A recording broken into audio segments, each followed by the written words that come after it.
The velvety shadows were our comfort as we began our late-night task.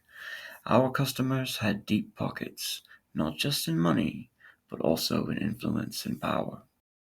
Although we still had to be careful as not to be caught, the desire that our customers had for the rare commodities that only we were bold enough to acquire helped us in our pursuit. My brother and I never sought out this line of work, but now that so many years have passed, we take a certain pride in knowing that we are the best living crafters at our particular craft. Neither of us would have initially sought out this profession for ourselves, and at first we felt incredibly apprehensive about the whole ordeal. But we now see it for the artistry that it is, and we feel a certain pride in our work. We attribute the way that our lives turned out to a singular moment in the past. A few years back, we would perform casual robberies of middle class homes. We had gotten fairly good at it, and we thought that we would try our hand at stealing from the rich. The first home that we went to was the Wynor Mansion. We had unrightfully assumed that the place would be empty because it was allegedly haunted, and no one ever saw the proprietor of the estate leave the home, and the town had assumed that he had died and become one of the haunts. The proprietor, Robert Wynor, however, turned out to be a shut-in who was particularly protective of his ancestral home. Although it worked out in our favor, looking back now, our ordeal to steal and sell the items from Wynor Mansion seemed that much more of a ludicrous plan. Stealing from the homes of the middle class was simple enough. The items in their homes were nice, but they weren't so unique that the origins would be known. Stealing from the rich, however, was a gamble. The items that they had were incredibly rare.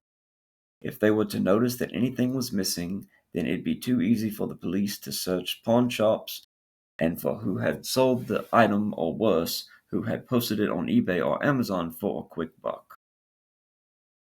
What Robert Wynor did, instead of reporting us to the police, was to give us an offer.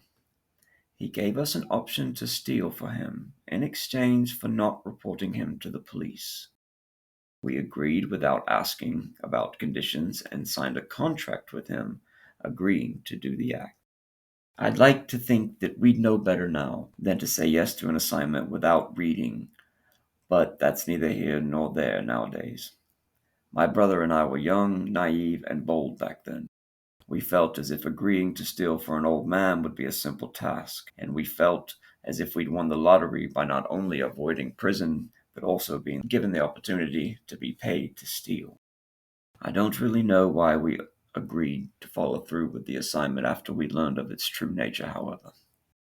My brother and I have created this idea over our whole profession, if you will, that we are better than those that ask for the material that we steal for our customers, and that we would never do such terrible deed if it wasn't for our customers. We like to ignore that we have always had a choice in stealing what we steal, and that we could just accept our punishment and go to prison instead. But we don't allow ourselves to see that as an option.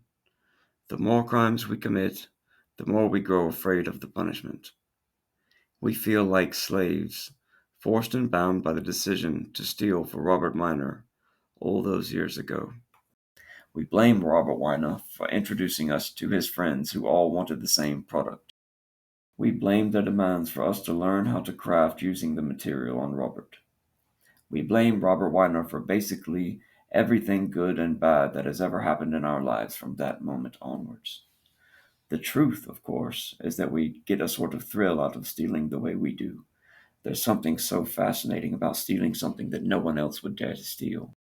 It's amazing just how much the people that we steal from keep on their person. It's not like they even need it anymore. The items we steal are often worth fortunes on their own. Tearing the embalmed flesh off of the cadavers is a pain, and neither my brother nor I feel completely comfortable doing so after all these years, but in a lot of ways we have gotten used to it. The more that we have studied the craft and history of anthropomorphic bibliography, the more fascinated and desensitized we have grown to our field of work.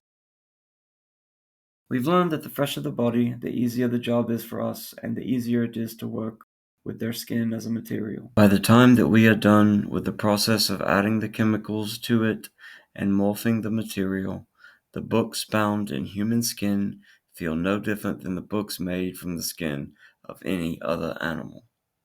Only our customers and future forensics teams would be able to tell the difference between the items in our customers' collection that are made from humans versus animals. But for our customers, although the difference is hard to tell, them knowing that they have something as rare as a book covered in human skin in their private collection that is so rare that hardly anyone else has seen, much less held in their hands, is worth more to them than gold.